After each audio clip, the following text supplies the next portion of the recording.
In the model we've looked at, the concept of equilibrium is that supply equals demand.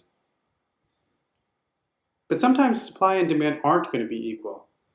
So what the consumers want to buy at a given price and what the firms want to sell at the given price might be different. So when does this happen? When are supply and demand not equal? And when does, in other words, when is a market held away from equilibrium? So this can happen from certain types of interventions, like price controls. So think of a price ceiling. So a price ceiling is a legal requirement that the price be below a certain level.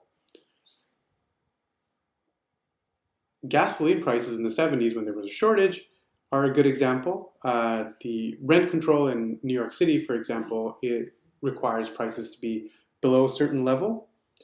During the pandemic, you've seen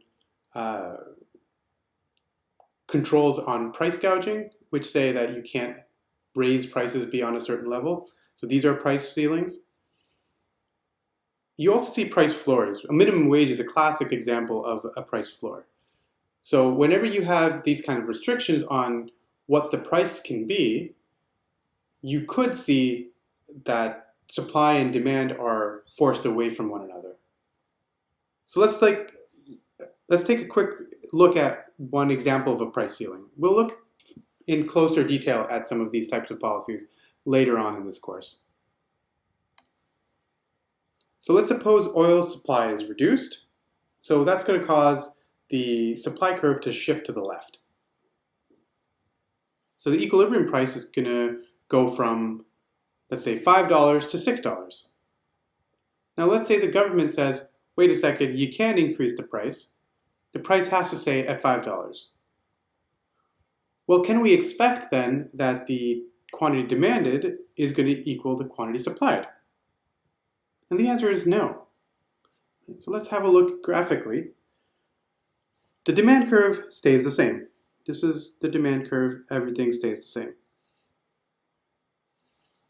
On the other hand, the supply curve, recall, shifted.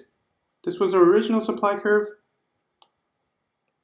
but because of the shortage of oil, it shifted to the left.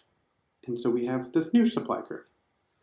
So at the given price, let's say $5, the quantity supplied is not going to be this quantity, but rather this lower quantity.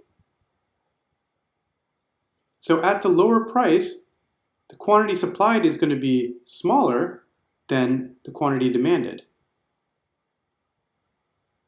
So we're going to be in an excess demand situation.